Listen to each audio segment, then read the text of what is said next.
할렐루야. 저는 오늘 요한복음 21장 1절에서 14절 말씀에 근거해서 제자들을 회복시키시는 예수님이란 제목으로 같이 은혜 나누기 원합니다. 제목을 한번 따라해 보실까요? 제자들을 회복시키시는 예수님. 아멘. 예수님이 부활하신 사건은 인류 최대의 사건입니다. 우리의 모든 죄를 대신하여 예수님은 죽으셨고 죽음의 권세를 이기고 부활하셨어요. 우리는 이렇게 주님 부활하신 거 기뻐 찬양하지만 그 당시 예수님의 제자들은 주님 부활하신 그 사실에 감사하기보다는 마음이 편치 않았지요. 왜냐하면 예수님이 군사들에게 끌려가던 그 밤에 제자들은 모두 다 예수님을 버리고 도망갔고 수제자였던 베드로는 예수님을 따라갔지만 예수님을 모른다고 3번이나 부인한 그러한 일들이 있었기에 제자들의 마음은 주님 보는 그런 마음이 그렇게 편치가 않았습니다. 부활의 아침에도 예수님이 친히 나타나셔서 그들에게 보여주시기 전까지 그들은 예수님의 부활을 믿지 못했어요. 어쩌다 보면 3년 동안 예수님과 동고동락하며 선생님으로서 제자로서 함께 생활했던 그런 모든 관계가 다 깨어져 버린 것과 같습니다. 주님 부활하셔서 너무나 감사하지만 또 마음 한구석에 예수님을 실망시켜 드린 것에 대한 미안함과 송구한 마음이 제자들에게 있었던 것이지요. 그런데 제자들은 그러한 예수님 미안하고 송구한 마음이 있었는데 그러한 제자들에게 예수님이 찾아오셔서 그들을 회복시켜 주십니다. 코로나19로 우리가 온라인으로 예배 드리면서 사실 우리가 너무나 죄송한 마음이고 미안한 마음이 있었어요. 온라인으로 예배 드리는 것 어쩔 수 없이 우리가 그렇게 했지만 사실 온전한 예배가 되지 못하지요. 그래서 정말 어렵고 힘들어하는 마음들이 우리들 가운데 있는데 오늘 제자들을 예수님이 찾아오셔서 회복시켜 주신 것처럼 오늘 주님의 전에 나온 우리 모든 여러분들 또 온라인으로 예배드리는 모든 분들 그 자리에서 주님의 놀라우신 회복하심이 있게 되기를 주님의 이름으로 축원합니다. 오늘 제자들을 어떻게 주님이 회복시키셨나 이 본문을 통해서 살펴보면서 같이 은혜 나누기 원합니다. 첫째로 순종으로 제자들은 회복됩니다. 1절부터 3절 같이 읽겠습니다. 그 후에 예수께서 디베랴 호수에서 또 제자들에게 자기를 나타내셨으니 나타내신 일은 이러하니라. 시몬 베드로와 디두모라 하는 도마와 갈릴리 가나 사람 나다나엘과 세베대의 아들들과 또 다른 제자들이 함께 있더니 시몬 베드로가 나는 물고기 잡으러 가노라 하니 그들이 우리도 함께 가겠다 하고 나가서 배에 올랐으나 그날 밤에 아무것도 잡지 못하였더니. 아멘. 본문의 말씀은 많은 목사님들이 설교하면서 굉장히 오해가 되었던 그런 이야기예요. 베드로를 비롯한 예수님의 제자들은 부활하신 예수님을 만났음에도 불구하고 모든 것을 포기하고 옛 생활로 돌아가서 물고기를 잡고 있었다라고 이렇게 본문을 보게 되면 사실은 이 본문에 대해서 잘못 해석한 것입니다. 지금 제자들이 머물고 있는 것은 갈릴리인데 제자들이 그 갈릴리 디베랴 호수에 머물고 있는 것은 사실 예수님의 말씀에 순종해서 그 자리에 가 있는 거예요. 마태복음 28장 10절에 보면 이에 예수께서 이르시되 무서워하지 말라 가서 내 형제들에게 갈릴리로 가라 하라 거기서 나를 보리라 하시니라. 예수님은 막달라 마리아와 다른 마리아에게 부활하시고 그 모습을 보이시면서 여자들에게 이 말씀을 제자들에게 전하라고 하시죠. 여자들은 예수님의 말씀을 듣고 와서 예수님께서 먼저 갈릴리에 가 있으라고 하십니다 라고 제자들에게 말을 했고 그 말씀에 순종하여 지금 제자들은 갈릴리에 와 있는 거예요. 본문에 보면 갈릴리에 와 있는 제자는 7명입니다.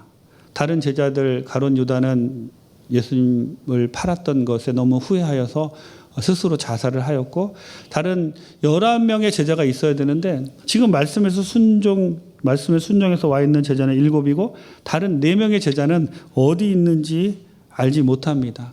그런데 주님께서 제자들에게 갈릴리로 가라고 명령하신 것은 주님이 다시 오셔서 그들을 만나셔서 회복시키기 위함이에요. 즉 주님은 회복시키기 위해서 제자들에게 갈릴리로 가라라고 말씀하셨고 갈릴리에 오셔서 제자들을 만나서 그들을 회복시킵니다. 즉 제자들은 예수님의 말씀에 순종해서 주님이 가라 하신 그곳에 갔기에 그곳에서 주님을 만나고 다시 한번 회복하고 하나님께 영광 드리는 그러한 삶을 살 수가 있었던 거예요. 여러분, 제자들이 예수님의 말씀에서 순종해서 간 것처럼 우리들도 그동안 온라인으로 예배드리던 그 예수님과 관계가 어떻게 보면 조금 깨어져 있던 그 관계를 회복하려면 주님이 말씀하시는 순종의 자리로 나가야 됩니다. 예배 자리로 나가야 됩니다. 구역으로 돌아가야 되고 지역으로 돌아가야 되고 다시 성전에 모여서 같이 예배 드려야 되는 거예요. 주님께서 이렇게 제자들에게 명령하신 이유가 무엇이냐면 그 자리로 순종해서 가는 그 모습을 통해서 주님은 회복시키시기를 원하셨고 그리고 주님이 다시 그곳에 가실 것을 아시기에 갈릴리로 가셔서 제자들을 만날 것을 아시기에 미리 가라고 주님은 말씀하신 겁니다. 주님이 우리에게 예배 자리로 나와라. 구역 예배로 또 지역 예배로 또 우리 함께 모여서 예배드리는 이런 공예배로 나와라 라고 우리에게 말씀하시는 이유는 그곳에 주님이 오시겠다고 말씀하시는 거예요. 제자들에게 먼저 가 있으면 내가 그곳으로 너희를 만나러 가리라 라고 말씀하시는 것처럼 우리에게 예배 자리로 나오면 내가 그곳에서 너희를 만나리라 라고 주님이 약속해 주시는 겁니다.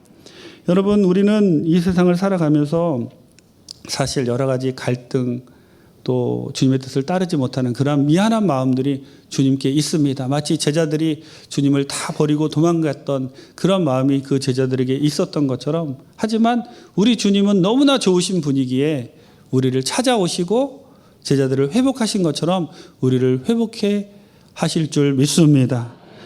계시록 3장 20절 같이 한번 읽겠습니다. 볼지어다 내가 문 밖에 서서 두드리노니 누구든지 내 음성을 듣고 문을 열면 내가 그에게로 들어가 그와 더불어 먹고 그는 나와 더불어 먹으리라. 아멘. 우리가 순종해서 주님을 기다리고 있으면 주님이 문 밖에 오셔서 문을 두드리고 우리를 찾으신다는 거예요.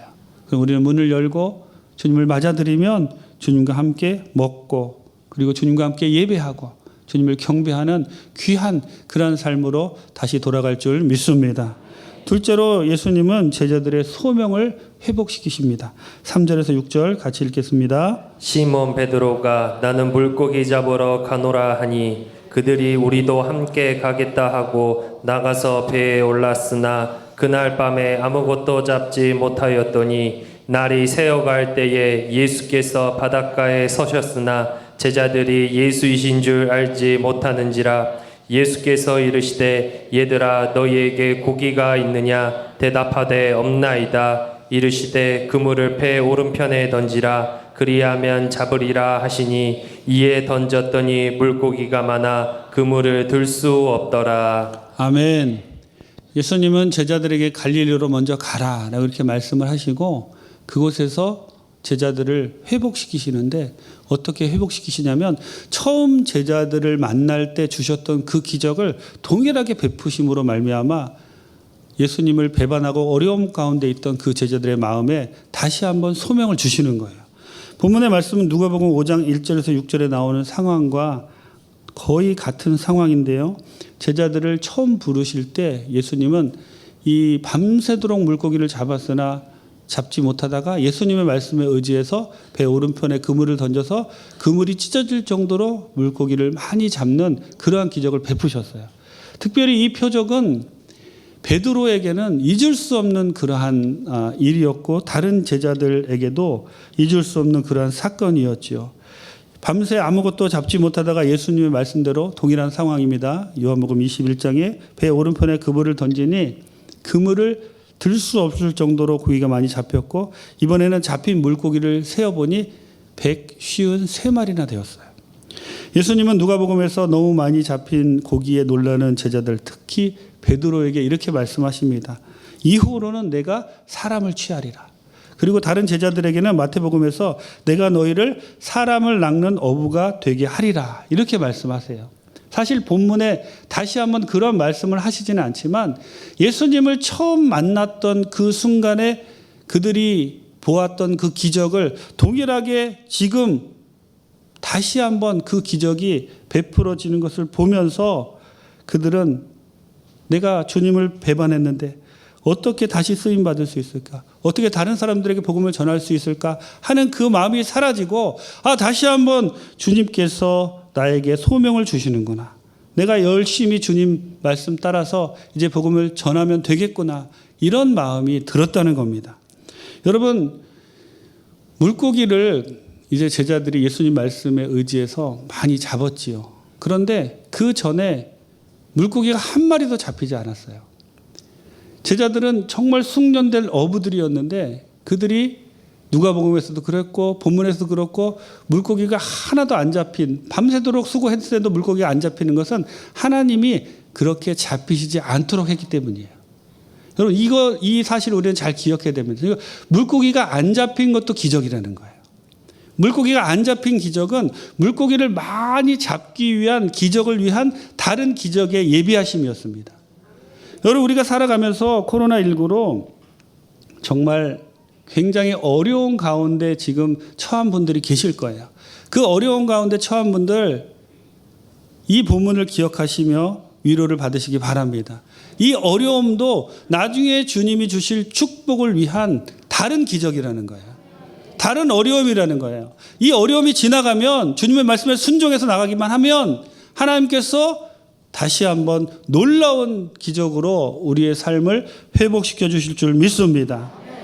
우리가 신앙생활 하면서 이 제자들의 마음이 충분히 이해될 때가 있습니다. 왜냐하면 하나님 말씀인 것을 충분히 알고 주님의 뜻인 것 알면서도 사실은 우리는 그렇게 주님 뜻대로 살아가지 못합니다. 연약한 마음에 넘어지고 후회하고 내가 어떻게 주님을 다시 뵐 수 있을까? 이렇게 연약한 마음에 후회하고 넘어지고 하는 그러한 그 제자들에게 어떻게 보면 그들의 첫사랑을 주님이 회복시켜 주신 것처럼 여러분들 다시 이 성전에 모여서 예배 드릴 때 주님께서 처음 여러분을 부르셨을 때 그 첫사랑을 회복하는 여러분 되시기 바랍니다. 요즘 코로나19로 몇 주째 성전에서 예배 드리지 못하다가 다시 성전에서 예배 드리며 예전에 그 잊었던 그 첫사랑을 정말 주님 내가 사랑했던 그 마음을 내가 지금 다시 회복하고 있습니다 라고 저에게 연락이 오시는 분들이 있어요. 예전에는 정말 하나님께 예배 드리며 모든 예배에 감격하고 눈물을 흘리며 그랬었는데 그동안 내가 매너리즘에 빠져서 그 예배의 감격을 잊어버렸었는데 몇 주 동안 코로나19로 온라인으로 예배 드리며 너무 갈급한 마음이 있다가 성전에 나왔는데 성전에 발을 디디는 순간 코끝이 찡해지고 성전에 앉아서 찬양 드리는 순간 나도 모르게 눈물이 주르르 나오고 박수치며 주님께 예배 드리는데 주님이 품에 안아주시는 것 같고 그렇게 처음 내가 잊어버렸던 그 사랑을 회복하고 있습니다 라고 고백하는 많은 분들이 계십니다. 여러분들이 주님의 부름에 순종해서 이 자리에 오신다면 반드시 하나님께서 여러분들을 회복시켜 주십니다. 제자들을 회복시켜 주신 그 예수님이 지금 이 자리에 여러분의 모든 마음을 그 첫사랑의 마음을 회복시켜 주실 줄 믿습니다. 처음 주님을 믿었을 때의 마음과 그 열심으로 다시 한번 돌아가게 되는 귀한 시간 되시기를 주님의 이름으로 축원합니다. 그럴 때 이 코로나19가 우리에게 오히려 더 고난이 유익이다라는 말씀처럼 오히려 우리에게 유익이 될 수도 있는 것입니다. 마태복음 24장 12절에서 13절 같이 읽겠습니다. 불법이 성함으로 많은 사람의 사랑이 식어지리라. 그러나 끝까지 견디는 자는 구원을 얻으리라. 아멘. 누가복음 16장 13절입니다. 집 하인이 두 주인을 섬길 수 없나니 혹 이를 미워하고 저를 사랑하거나 혹 이를 중히 여기고 저를 경히 여길 것임이니라. 너희는 하나님과 재물을 겸하여 섬길 수 없느니라. 아멘. 오늘 마태복음의 말씀 보면 불법이 성함으로 많은 사람의 사랑이 식어지리라. 즉 여러 가지 환경으로 인해서 우리가 같이 모여서 예배드리지 못하게 되면 우리의 믿음이 사랑이 이렇게 식어진다는 거예요. 그런 일이 있을 수도 있다는 거예요. 그러나 그 다음 절을 보세요. 그러나 끝까지 견디는 자는 구원을 얻으리라. 코로나19 이후로 알곡과 쭉정이는 반드시 갈라집니다. 끝까지 견디어서 주님 주시는 구원을 체험하시고 오히려 더 크게 복을 주시는 하나님의 놀라운 은혜를 체험하는 귀한 분들 다 되시기를 주님의 이름으로 축원합니다. 제가 1997년에 이제 선교사로 명을 받고 선교지에 갔다가 2004년도에 제 아내가 머리가 다 빠져서 한국에 들어와서 치료받은 적이 있습니다. 몇 번 제가 말씀을 드려서 아실 텐데 97년부터 2003년까지 정말 많은 고생을 했어요. 고생을 하다 보니까 풍토병이 걸리고 그래서 머리도 빠지고 했는데 제일 힘들었던 것이 무엇이냐면 사람들이 계속 와서 저를 괴롭히고 힘들게 하고 그리고 막 거짓말하고 이러다 보니까 그 사람들을 위해서 제가 갔는데 그 사람들에 대한 마음이 식어지는 거예요.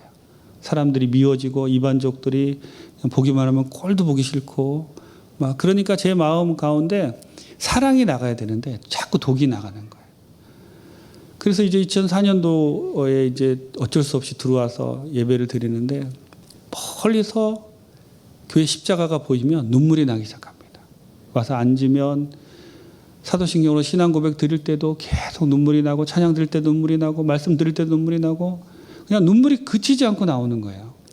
왜 이렇게 눈물이 나오나 싶었는데 그렇게 한 3개월, 4개월 정도 눈물을 흘렸거든요. 나중에 알고 보니까 제 안에 독이 다 흘러나오는 거더라고요. 제 안에 독이 다 흘러나오니까 주님이 그 이반족들을 향한 사랑의 마음을 다시 한번 회복시켜 주셨어요. 그래서 이제 그 땅으로 해서 갔는데 그 사람들이 너무 놀란 것이 제가 제 아내와 아이들과 함께 다시 올 줄 몰랐다는 거예요.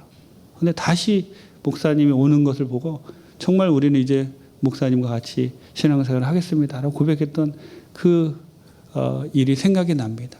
우리의 소명을 이렇게 주님이 이 시간에 다시 한번 회복시켜 주시기를 원합니다. 우리의 소명이 회복돼야 돼요. 주님을 향한 그 열정이 계속 끌어올라야 됩니다. 그럴 때 주님이 우리를 기뻐 받으시는 거예요.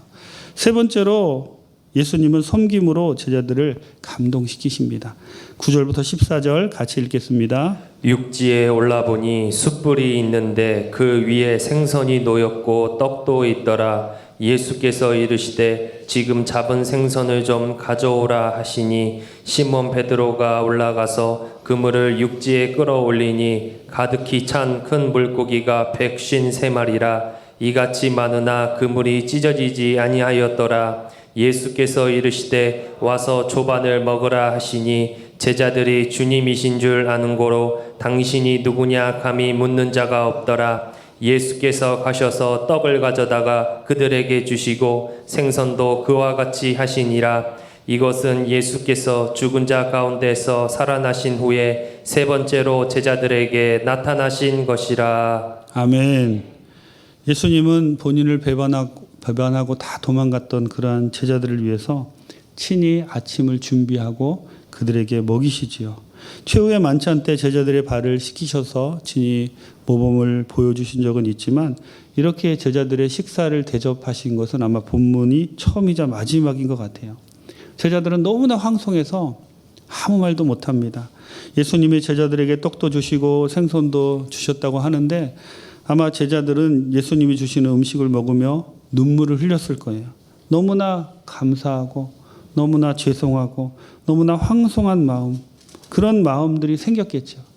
그런 제자들 그런 마음 바라보면서 예수님은 사실 그 제자들을 책망하실 수도 있었어요. 오셔서 그 밤에 내가 3년 동안 너희들과 같이 있었는데 군사들이 두렵다고 다 나를 버리고 도망가느냐? 아니면 베드로를 보시면서 아니 네가 수제자라고 하는데 나를 그렇게 3번이나 부인할 수 있느냐? 그런 책망을 하신 것이 아니라 밤새도록 물고기를 잡고 수고하고 애쓰고 그리고 피곤하고 배고픈 제자들을 향하여 친히 음식을 준비하셔서 그 음식을 나눠주십니다. 제자들은 정말 눈물을 뚝뚝 흘리며 예수님이 주신 떡과 생선을 받아 먹었을 거예요. 그 예수님이 그렇게 하신 것에 제자들은 너무나 감동합니다.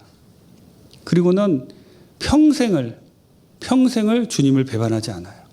물론 오순절 성령 강림의 사건도 있었지만 저는 이 사건이 제자들이 평생 주님을 잊지 않는 그런 사건이 되었다고 생각합니다.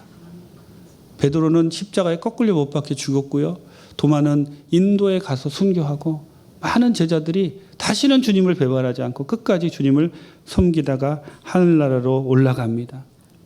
여러분 우리가 이 세상에 살면서 여러 가지 일들 중에 제일 하기 힘든 일이 무엇이냐면 사람을 변화시키는 일입니다. 각자 생각이 다 틀리고 특별히 아담 타락 이후에 우리는 모두 자기 중심적인 사람들이 되었어요. 그래서 다른 사람들의 말을 잘 들으려고 하지 않습니다. 자기 이익만을 위해서 자기 생각에 옳은 대로 반응하고 행동을 합니다. 그런 사람들을 우리가 어떻게 변화시킬 수 있을까요? 그런 사람들을 우리가 변화시킬 수 있는 것은 그 사람의 마음 감동시키는 겁니다. 예수님이 제자들의 마음을 감동시키신 것처럼 우리가 다른 사람의 마음을 감동시킬 때 그 사람이 움직이고 변화되고 그리고 그 사람이 이전에 내가 알던 그 사람이 아니라 전혀 새로운 사람으로 변화될 줄 믿습니다. 특별히 우리가 다른 사람의 마음을 감동시키면 그 사람들이 우리를 통하여 예수님의 모습을 보게 되는 거예요. 예수님의 제자들의 마음을 감동시키셔서 작은 천국을 이루고 그 작은 천국이 계속 확장되어서 우리에게까지 이른 거예요. 지금 우리 모두도 그 제자들이 작은 천국을 이룬 그것이 확장된 그 안에 그 천국 안에 예수님을 영접하고 들어가 있는 그러한 사람들입니다. 요즘 코로나19로 어려움을 겪는 분들이 많은데요. 그런 분들 따뜻하게 나도 어렵지만 손 내미셔서 그런 분들을 도와주세요. 도와주시면 그 사람들의 마음이 감동이 됩니다. 감동이 되면 변하게 되고 그리고 주님을 영접하게 되는 놀라운 역사가 나타날 줄 믿습니다. 게임 중독에 빠졌던 아들을 변화시킨 어머니의 이야기가 생각이 납니다. 이 아들이 중학교에 들어가더니 나쁜 친구들을 만나서 게임에 빠지기 시작했는데 학교도 안 가고 막 게임을 하는 거예요. 처음에는 억지로 뜯어말려서 학교도 보내고 했는데 점점 덩치도 커지고 점점 중독이 심해지니까 학교도 안 가고 밤새도록 게임만 하고 낮에는 자고 점점 이제 어머니가 잔소리하는 것도 듣기 싫어서 나중에는 잔소리하는 어머니를 막 때립니다. 그러니까 이 어머니가 집에서 있을 수가 없어가지고 집을 나와서 있는데 그래도 아들이 걱정이 되잖아요. 그래서 밤새 게임하고 아들이 잘 때쯤 몰래 집에 들어가서 아들이 먹을 밥을 차려놓고 그 안에 쪽지도 써놓고 그리고 나왔어요. 엄마가 너를 사랑한다. 게임 그만하고 이런 여러 가지 이야기를 써놓고 계속 그런 생활이 반복되었는데 어느 날 그 엄마가 또 아들 게임 밤새도록 하고 이제 이쯤 되면 이제 자겠지 싶어서 가서 밥을 차려놓고 화장실 갔다가 손 씻고 나오는데 아들이 식탁에 앉아 있는 거예요. 너무 놀래가지고 그 엄마가 그 아들을 바라보는데 아들이 한마디 하더랍니다. 밥 먹고 가. 그 한마디에 엄마가 울음이 터진 거예요. 그리고 아들도 터지고 그리고는 부둥켜 안고 서로 한참을 울었는데 그 아들의 마음이 게임 중독에 빠졌던 아들의 마음이 어머니의 놀라운 그 정성과 사랑에 감동되어서 결국은 게임을 끊고 다시 옛날에 그 사랑스럽던 아들로 돌아왔다는 거예요. 여러분, 예수님의 사랑이 우리의 마음을 감동시킬 때 그 사랑을 우리가 다른 사람에게 전할 때 우리의 자녀도 변화되는 것이고 남편도 아내도 변화되는 것이고 구역 식구, 지역 식구도 변화되는 것. 그리고 주님께서 우리에게 명하신 일은 그 감동을 다른 사람에게 계속 전하라는 겁니다. 예수님이 우리를 위해서 죽으셨다 부활하셨습니다. 그 예수님이 제자들을 위로하고 회복시키신 것처럼 지금 이곳에 오셔서 우리를 위로하고 회복시키기를 원하시는 거예요. 여러분 마음에 어려움이 계시다면 주님이 주시는 감동을 받아들이세요. 주님의 사랑을 받아들이세요. 그리고 그 사랑을 전할 때 주님의 놀라운 역사가 우리를 통하여 세상에 전해질 줄 믿습니다. 우리 여도순복음 광명교회 모든 성도님들 순종하여 예배 자리에 나오시고 첫사랑을 회복하시고 주님 주신 감동으로 다른 사람에게 그 감동을 전하는 그러한 모든 분들 다 되시기를 주님의 이름으로 축원합니다. 기도하시겠습니다. 좋으신 하나님 감사합니다. 주님께서 제자들을 회복시키신 것처럼 우리를 회복시켜 주실 줄 믿습니다. 우리 모두에게 주님의 사랑이 넘쳐나서 주님 다시 한번 주님을 위해서 모든 것을 다 바치겠습니다 하는 마음이 생겨나게 도와 주옵시고 그 사랑을 주님 모르는 사람들에게 전하는 우리 모두가 다 되게 도와 주옵소서. 아버지 하나님, 코로나19로 너무나 어려운 가운데 있습니다. 우리 성도님들 다 회복시켜 주시고 이전보다 더 큰 복을 받는 우리 모든 성도님들 될 수 있도록 주님이 붙잡아 주옵시고 주님의 기적을 체험하는 우리 모두 다 되게 도와 주옵소서. 은혜를 감사드리옵고 예수님의 이름으로 기도드립니다. 아멘.